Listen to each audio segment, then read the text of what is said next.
Assalamualaikum warahmatullahi wabarakatuh. Alhamdulillahilladzi hadana li hada wa ma kunna linahtadiya laula an hadanallah. Asyhadu an la ilaha illallah wa asyhadu anna Muhammadan abduhu wa rasuluh. Rabbi sahri sadri wa yassiri amri walul 'uqdatam min lisani yafqahu qawli. Alhamdulillah, segala puji bagi Allah yang memberikan banyak sekali kenikmatan dan kita bisa dipertemukan dengan perjumpaan kali ini. Tema yang kita angkat hari ini adalah tentang perintis kebaikan atau contoh kebaikan. Dari hadis riwayat Muslim, barang siapa memulai dalam agama Islam perbuatan yang baik, maka baginya pahala dari perbuatannya tersebut dan pahala dari orang yang melakukannya atau mengikutinya setelahnya, tanpa berkurang sedikit pun dari pahala mereka. Dan barang siapa merintis atau memulai dalam sunnah Islam, sunnah yang baik, akan mendapatkan kebaikan. Dan barang siapa merintis sunnah yang buruk, maka dosanya dari perbuatan tersebut, dan dosa dari orang yang melakukannya, mengikutinya, akan ditambahkan tanpa berkurang dari dosa-dosa mereka sedikit pun. Dari hadis tersebut dapat diketahui bahwa Nabi Muhammad SAW, barang siapa yang merintis atau memulai kebaikan yang baik, sunnah yang baik, adalah mendahului dalam mengamalkan sunnah yang sudah dicontohkan Nabi Muhammad SAW, dan bukan adalah sunnah yang baru atau bid'ah.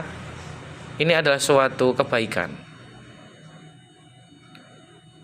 Dengan memulai menjalankan sunnah lalu diikuti oleh orang lain, bisa jadi sunnah tersebut akan dilanjutkan, akan diteruskan, akan diistiqomahkan, dan pahala yang mengerjakan setelahnya akan ditambahkan kepada seseorang atau jiwa yang memulai awal. Seperti halnya seperti halnya hadis yang disampaikan oleh Jabir bin Abdillah, sunnah Nabi yang dikerjakan adalah sedekah. Tentunya sunnah ini bukanlah sunnah yang telah mati atau ditinggalkan para sahabat, akan tetapi pada waktu kasus datangnya orang-orang miskin, maka sahabat Ansor ini yang pertama kali mengamalkan hingga diikuti oleh para sahabat yang lain. Jadi pionir atau perintis sebuah amal atau sunnah adalah bukan hanya sunnah yang baru, namun sunnah yang sudah lama ditinggalkan atau sunnah yang sudah tidak dikerjakan. Dan ada seseorang hamba Allah yang memulai sunnah itu dan diikuti oleh orang-orang setelahnya, itulah akan menjadi kebaikan yang akan tetap menjadikan kebaikan yang terus menerus. Selanjutnya dari Rasulullah SAW bersabda, barang siapa yang merintis sunnah hasan atau yang baik, tidaklah mungkin dibawakan pada makna kreasi amal ibadah yang baru, karena tidak mungkin diketahui itu baik atau buruk kecuali telah jelas secara sisi syariatnya. Akal tidak punya peran dalam menilai ibadah hasil kreasi baru, baik itu kreasi yang baik dan kreasi yang buruk. Namun semuanya harus berdasarkan dengan syariat Islam yang sudah dibawa Kanjeng Rasul sallallahu alaihi wasallam. Jadi perkara demikian, lantas apa faidah anjuran Nabi tatkala ada perselisihan? Kata fa'alaikum bisunnati, hendaknya kalian memegang teguh dengan sunnahku. Lalu ada kata berikut, gigitlah sunnahku dengan gigi geraham kalian. Apa faedahnya? Rasulullah SAW mengatakan seperti itu, berarti kita diminta untuk selalu teguh menjalankan sunnah-sunnah yang sudah jelas secara syariat, yang juga sudah diajarkan Rasulullah SAW. Lalu bagaimana jika ada sunnah yang menyelisihi ajaran Rasulullah?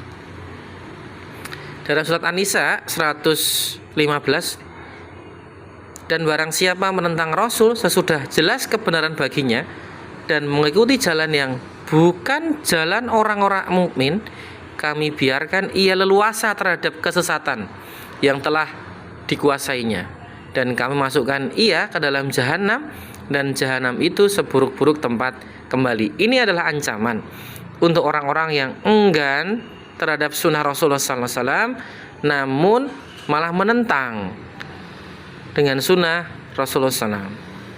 Apapun itu, apapun syariat yang dibawa Rasulullah, menentang. Dan walaupun hanya satu atau dua sunnah yang ditentang, ini adalah hukumnya adalah umum.